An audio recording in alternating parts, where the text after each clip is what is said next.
ప్రస్తుతం దేశవ్యాప్తంగా లోక్సభ ఎన్నికలు జరుగుతున్నాయి. ఈ లోక్సభ ఎన్నికలతో పాటు ఆంధ్రప్రదేశ్ రాష్ట్రంలో శాసనసభ ఎన్నికలు కూడా జరుగుతున్నాయి. భీమవరం నరసాపురం పార్లమెంటుకు వచ్చి జనసేన, తెలుగుదేశం, భారతీయ జనతా పార్టీ ఉమ్మడి అభ్యర్థిగా భారతీయ జనతా పార్టీకి చెందిన అభ్యర్థిని నిలబెట్టాయి. వైఎస్ఆర్సీపీ నుంచి ఒక బీసీ మహిళా అభ్యర్థిని నిలబెట్టారు. కాంగ్రెస్ పార్టీ నుంచి ఎమ్మెల్యేలు కానీ ఎంపీ అభ్యర్థులు కానీ ఇప్పటివరకు ప్రకటించలేదు. అయితే ఎవరిని ప్రకటిస్తున్నారు, గెలుపు ఓటములు ఎలా ఉంటున్నాయి, ఈ విషయాలపై మనతో చర్చించడానికి కాంగ్రెస్ పార్టీ యువజన విభాగం యూత్ కాంగ్రెస్ అధ్యక్షులు, అదేవిధంగా నరసాపురం పార్లమెంటరీ నియోజకవర్గ పరిశీలకులుగా ఉన్నటువంటి ఇంకా సీతారాం గారు మనతో ఉన్నారు. ఆయన అడిగి మరిన్ని విషయాలు తెలుసుకున్నాం.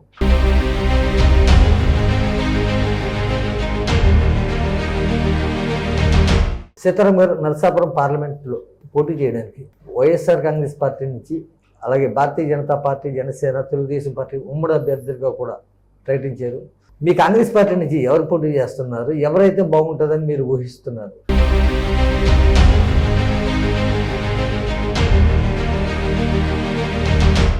కాంగ్రెస్ పార్టీ నుంచి అయితే నరసాపురం పార్లమెంట్లో మన మాజీ నరసాపురం పార్లమెంట్ అధ్యక్షులు మరియు టీటీడీ చైర్మన్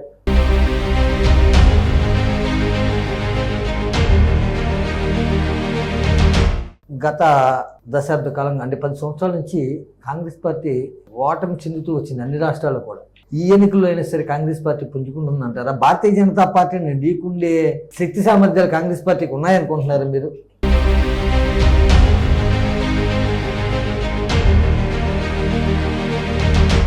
అసలు పుంజుకుంటాం ఏంటంటే ఆల్రెడీ కాంగ్రెస్ పార్టీ పుంజుకుంది.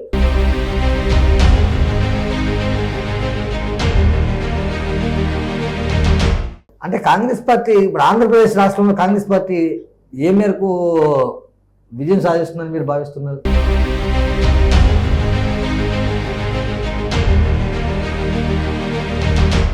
షర్మిలమ్మ రాకతోటి కాంగ్రెస్ పార్టీని ఎంతో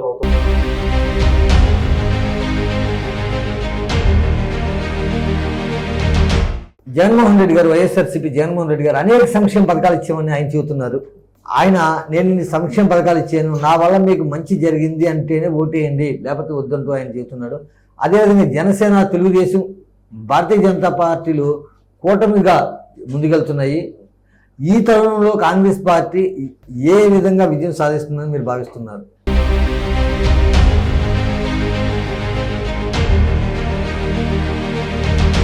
రెండు 2004 నుంచి 2014 వరకు కాంగ్రెస్ గవర్నమెంట్ చూశారు. ఆరోగ్యశ్రీ పథకం, పేదలకి మన ఉచిత బియ్యం పంపిణీ కానండి, మన కిరణ్ కుమార్ గారి టైంలో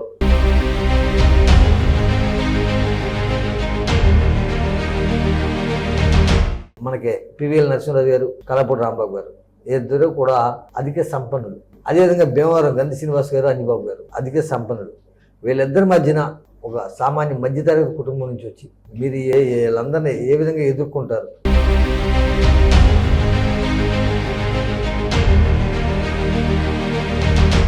ప్రజలు వాడికి డబ్బున్నా కూడా అదే చూడరు.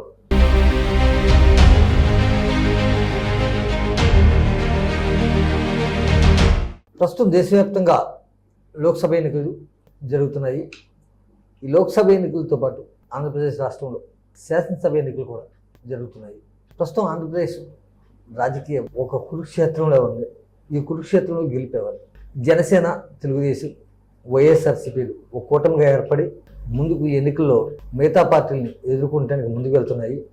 ఇదే తరుణంలో వైఎస్ఆర్ కాంగ్రెస్ పార్టీ సింగిల్గా పోటీ చేస్తుంది. ప్రధానంగా మనం చూసుకుంటే 2014 తర్వాత రాష్ట్ర విభజన జరిగిన తర్వాత కాంగ్రెస్ పార్టీ మన రాష్ట్రంలో ఉనికిని కోల్పోయిందని కూడా చెప్పచ్చు. అయితే నేడు రాజశేఖర రెడ్డి గారి కుమార్తె షర్మిల, జగన్మోహన్ రెడ్డి గారి సోదరి షర్మిల గారు కాంగ్రెస్ పార్టీ పగ్గాలు చేపట్టిన తర్వాత కాంగ్రెస్ పార్టీలో ఒక నూతన ఉత్తేజం అయితే పుట్టొచ్చినట్టు కనపడుతుంది. ప్రధానంగా మనం చూసుకుంటే గోదావరి జిల్లాలో రాజకీయాలకు పుట్టిల్లు. ఈ రాజకీయాలలో ప్రధానంగా మనం చూసుకుంటే భీమవరం నరసాపురం పార్లమెంటుకు వచ్చి జనసేన, తెలుగుదేశం, భారతీయ జనతా పార్టీ ఉమ్మడి అభ్యర్థిగా భారతీయ జనతా పార్టీకి చెందిన అభ్యర్థిని నిలబెట్టాయి. వైఎస్ఆర్సీపీ నుంచి ఒక బీసీ మహిళా అభ్యర్థిని నిలబెట్టారు. కాంగ్రెస్ పార్టీ నుంచి ఎమ్మెల్యేలు కానీ ఎంపీ అభ్యర్థులు కానీ ఇప్పటివరకు ప్రకటించలేదు. అయితే ఎవరిని ప్రకటిస్తున్నారు, గెలుపు ఓటములు ఎలా ఉంటున్నాయి, ఈ విషయాలపై మనతో చర్చించడానికి కాంగ్రెస్ పార్టీ యువజన విభాగం యూత్ కాంగ్రెస్ అధ్యక్షులు, అదేవిధంగా నరసాపురం పార్లమెంటరీ నియోజకవర్గ పరిశీలకులుగా ఉన్నటువంటి ఇంకో సీతారాం గారు మనతో ఉన్నారు. ఆయన అడిగి మరిన్ని విషయాలు తెలుసుకుందాం. నమస్తే అండి సీతారాం గారు. అందరికీ నమస్కారం అండి. సీతారాం గారు, నరసాపురం పార్లమెంట్లో పోటీ చేయడానికి వైఎస్ఆర్ కాంగ్రెస్ పార్టీ నుంచి, అలాగే భారతీయ జనతా పార్టీ, జనసేన, తెలుగుదేశం పార్టీ ఉమ్మడి అభ్యర్థులుగా కూడా ప్రకటించారు. మీ కాంగ్రెస్ పార్టీ నుంచి ఎవరు పోటీ చేస్తున్నారు, ఎవరైతే బాగుంటుందని మీరు ఊహిస్తున్నారు? కాంగ్రెస్ పార్టీ నుంచి అయితే నరసాపురం పార్లమెంట్లో మన మాజీ నరసాపురం పార్లమెంట్ అధ్యక్షులు మరియు టీటీడీ చైర్మన్ కనుమూరి బాపరాజు గారు అయితే బాగుంటుందని చెప్పి మా అధిష్టానం ప్లస్ మొత్తం మన నరసాపురం పార్లమెంట్లో ఉన్న ప్రజలందరూ కూడా ఇలాంటి టైంలో కనుమూరి బాపరాజు గారు వస్తే బాగుంటుంది, కంపల్సరీ అలాంటి ఎన్నో మన నరసాపురం పార్లమెంట్లో ఎన్నో అభివృద్ధి కార్యక్రమాలు చేసింది ఒకే ఒక వ్యక్తి మన కనుమూరి బాపరాజు గారు. అలాంటి వ్యక్తి వస్తే ఈసారి మనకి చాలా బాగుంటుంది. అలాగే మన ఆంధ్రప్రదేశ్కి ప్రత్యేక హోదా తీసుకోవడంలో బాపరాజు గారు, అలాగే మన Polavaram project, railway double line వేసింది, మన భీమవరం పాస్పోర్ట్ ఆఫీసు, అలా చెప్పుకుంటూ పోతే ఎన్నో చేసిన ఘనత మన కనుమూరి బాపరాజు గారు. షర్మిల గారు పిసిసి అధ్యక్షులుగా పగ్గాలు చేపట్టిన తర్వాత కాంగ్రెస్ పార్టీలో కొంతమేర ఉత్సాహం అయితే నెలకొంది. అది ఏ మేరకు ఎలక్షన్ వరకు పనిచేస్తుంది అనుకుంటున్నారు? మన పిసిసి అధ్యక్షుల షర్మిల గారు వచ్చిన వెంటనే కాంగ్రెస్ పార్టీలో కార్యకర్తల్లోనూ ప్రజల్లోనూ ఎంతో నూతన ఉత్సాహం వచ్చింది. షర్మిల గారి రాకతోటి మళ్ళీ 2024లో ఆంధ్రప్రదేశ్లోను మరియు రాష్ట్రంలోనూ కాంగ్రెస్ పార్టీ రావడానికి ఆంధ్రప్రదేశ్లో చాలా ప్రజలందరూ కూడా మళ్ళీ ఈసారి కాంగ్రెస్ పార్టీకి వేయాలని చెప్పి ఎంతో ఉత్సాహంతో ఉన్నారు. సీతారాం గారు, ఇప్పటి వరకు అంటే మరి 4 రోజుల్లో అసెంబ్లీ అభ్యర్థుల్ని నామినేషన్లు కూడా మొదలవుతున్నాయి, పార్లమెంట్ ఎన్నికలకు కూడా. కానీ ఇప్పటి వరకు మీ కాంగ్రెస్ పార్టీలో అభ్యర్థులను ప్రకటించలేదు. అంటే దీన్ని మనం ఏ విధంగా చూసుకోవాలి అంటారు? ఏ పార్టీకి కూడా అంతమంది అభ్యర్థులు ఉండరు. అంతమంది సుమారు మా ఆంధ్రప్రదేశ్లోనే 1400 నుంచి 15 మంది అభ్యర్థులు, 175 నియోజకవర్గాలకి మన 25 పార్లమెంట్ కలిసి సుమారు 14 నుంచి 1500 మంది అభ్యర్థులు అప్లికేషన్ పెట్టినారు. ప్రతి నియోజకవర్గానికి ఒక 5-6 యాస్పిరెంట్స్ ఉన్నారు. కాంగ్రెస్ పార్టీ మొత్తం సర్వే చేస్తుంది. కంపల్సరీ ఈసారి ఈ టైంలో మన రేవంత్ రెడ్డి గారు వైజాగ్ అన్నట్టు, మా షర్మిలమ్మ గారు, మన సీనియర్ నాయకులు కనుమూరి బాపరాజు గారు, మన గిడుగు రుద్రరాజు గారు, రాకేష్ రెడ్డి గారు, సుందర్ పద్మశ్రీ గారు, మన సీనియర్ రఘువీరారెడ్డి గారు, ఎంతో మంది ఉన్నారు. అందరూ కూడా శైలజనాథ్ గారు, అందరూ కూడా ఆంధ్రప్రదేశ్లో ఈసారి కంపల్సరీ కాంగ్రెస్ పార్టీ బోని చేస్తుంది. అసెంబ్లీకి వెళ్తారు, పార్లమెంట్కి వెళ్తారు. గత దశాబ్ద కాలంగా అంటే 10 సంవత్సరాల నుంచి కాంగ్రెస్ పార్టీ ఓటమి చెందుతూ వచ్చింది అన్ని రాష్ట్రాల్లో కూడా. ఈ ఎన్నికల్లో అయినా సరే కాంగ్రెస్ పార్టీ పుంజుకుంటుందంటారా? భారతీయ జనతా పార్టీని ఢీకుండే శక్తి సామర్థ్యాలు కాంగ్రెస్ పార్టీకి ఉన్నాయనుకుంటున్నారు మీరు? అసలు పుంజుకుంటూ ఏంటంటే ఆల్రెడీ కాంగ్రెస్ పార్టీ పుంజుకుంది. పక్క రాష్ట్రం తెలంగాణ, మన ఈ పక్క కర్ణాటక, సౌత్ లో కూడా ఎక్కడ కూడా బీజేపీ లేదు. నార్త్ లో కూడా ప్రజలందరూ బాగా తెలుసుకున్నారు. ఈసారి కంపల్సరీ ఇండియా కూటమి ఈసారి 2024లో రాహుల్ గాంధీ ప్రధాని అవుతారు. 2024లో కాంగ్రెస్ పార్టీయే ఇండియా కూటమే విజయం సాధిస్తారు. అంటే కాంగ్రెస్ పార్టీ ఇప్పుడు ఆంధ్రప్రదేశ్ రాష్ట్రంలో కాంగ్రెస్ పార్టీ ఏ మేరకు విజయం సాధిస్తుందని మీరు భావిస్తున్నారు? కంపల్సరీ షర్మిలమ్మ రాకతోటి కాంగ్రెస్ పార్టీ ఎంతో నూతోత్సవం ఉంది. ప్రజలు కూడా ఆంధ్రప్రదేశ్కి ప్రత్యేక హోదా రావాలన్నా, పోలవరం ప్రాజెక్ట్ రావాలన్నా, వైజాగ్ స్టీల్ ప్లాంట్ రావాలన్నా, ఆంధ్రప్రదేశ్ బాగుపడాలంటే, యువతకు ఉద్యోగాలు రావాలంటే కాంగ్రెస్ పార్టీ రావాలి. అంత ప్రజలందరూ కూడా గమనించారు. మళ్ళీ కాంగ్రెస్ పార్టీ వస్తేనే మనకి నిత్యావసర వస్తువులు, గ్యాస్ బండ్ ధరలు, ఒక పేదవాడు బతకాలంటే కాంగ్రెస్ పార్టీ వస్తుందని చెప్పి ప్రజలందరూ మీరు ఒకసారి చూడండి. జగన్మోహన్ రెడ్డి గారు, వైఎస్ఆర్సీపీ జగన్మోహన్ రెడ్డి గారు అనేక సంక్షేమ పథకాలు ఇచ్చామని ఆయన చెబుతున్నారు. నేను ఇన్ని సంక్షేమ పథకాలు ఇచ్చాను, నా వల్ల మీకు మంచి జరిగింది అంటేనే ఓటేయండి, లేకపోతే వద్దంటూ ఆయన చెబుతున్నాడు. అదేవిధంగా జనసేన, తెలుగుదేశం, భారతీయ జనతా పార్టీలు కూటమిగా ముందుకెళ్తున్నాయి. ఈ తరుణంలో కాంగ్రెస్ పార్టీ ఏ విధంగా విజయం సాధిస్తుందని మీరు భావిస్తున్నారు? 2004 నుంచి 14 వరకు కాంగ్రెస్ గవర్నమెంట్ చూశారు. ఆరోగ్యశ్రీ పథకం, పేదలకి మన ఉచిత బియ్యం పంపిణీ కానండి, మన కిరణ్ కుమార్ గారి టైంలో సంక్షేమ పథకాలు చేపట్టిందే కాంగ్రెస్ ప్రభుత్వం. కంపల్సరీ ఆ పథకాలే ఇవన్నీ కాపీ కొట్టి ఇప్పుడు జగన్మోహన్ రెడ్డి ఎక్కడి నుంచి వచ్చారంటే కాంగ్రెస్ పార్టీ నుంచి వచ్చారు. మా కార్యకర్తలు అందరూ ఆయన లాక్కున్నారు. కాంగ్రెస్ పార్టీ ప్రజలు ఇప్పుడు మళ్ళీ 2024లో కంపల్సరీ ఆంధ్రప్రదేశ్లోను, రాష్ట్రంలోను, కేంద్రంలోను కాంగ్రెస్ ప్రభుత్వం వస్తుంది. సంక్షేమ పథకాలు వాటికన్నా ఎక్కువ ఇప్పుడు ప్రజెంట్ చూస్తున్నాం. 6 గ్యారెంటీలు పెట్టారు తెలంగాణలో, మన పక్క రాష్ట్రం కర్ణాటకలో పెట్టారు. చెప్పిన ప్రతి పథకం కంపల్సరీ అమలు చేసింది. చెప్పిందంటే కాంగ్రెస్ 100% చేస్తారు. మన రాష్ట్రంలోని నరసాపురం పార్లమెంట్ లో కనుమూరు బాపిరాజు గారు కొన్ని వేల మెజార్టీతో గెలుస్తారు.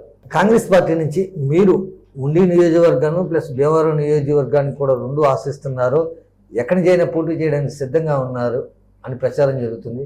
ఇది వాస్తవం అంటారా? అంటే ఇక్కడ ఉండి నియోజకవర్గం చెప్పేదోడికి మనకి పివిఎల్ నరసింహరావు గారు, కలపూడి రాంబాబు గారు ఇద్దరు కూడా అధిక సంపన్నులు.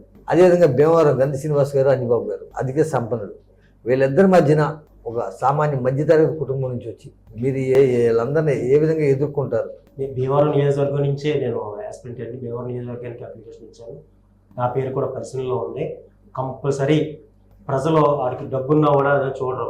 ప్రజలకు ఉపయోగపడి ప్రజలకు సేవ చేసే వ్యక్తులనే ప్రజలు ఎన్నుకుంటారు. అలాంటి సేవ చేసే గుణం నాకు ఉందండి. నేను చిన్నప్పటి నుంచి కూడా సేవా మార్గంలో ఉన్నాను. నేను మొత్తం ప్రజలకు ఎప్పుడు ఏ ఇబ్బంది వచ్చినా కూడా ఎక్కువ 24 hours సేవలో ఉంటాం. ఏ టైం ఎనీ టైం ఎవరికి ఏ ఇబ్బంది అయినా మాకు అవసరమైనంత వరకు కూడా మేము సేవ చేస్తాం. మధ్యతరగతి కుటుంబీకుడికి కష్ట సుఖాలు తెలుస్తాయి. ఎవరికైనా సరే ఏ ఆపద వచ్చినా సీతారాం అని చెప్పి మన దగ్గరికి డైరెక్ట్గా వచ్చి ఎనీ టైం ఏదైనా సరే మనం కూడా ప్రజల్లో కలిసిపోతాం. అలాగే డబ్బున్న వాళ్ళ దగ్గరికి వెళ్తే ఎవరు ఏ వ్యక్తి వెళ్ళినా మనకు చేతులు కట్టించుకోవాలి. మా దగ్గరికి అలాంటి అవసరం లేదు. పేద ప్రజలకు ఎప్పుడు అందుబాటులో ఉంటాం. డబ్బున్న వాళ్ళ దగ్గరికి అయితే చూస్తున్నాం కదండి, డబ్బున్న వాళ్ళ దగ్గరికి వెళ్ళి మనం చేతులు కట్టించుకోవాలి, అలాంటి అవసరమే ఉండదు. ఎప్పుడు కూడా ప్రజల్లో ఉంటాం, పేద ప్రజలకు అండగా ఉంటాం.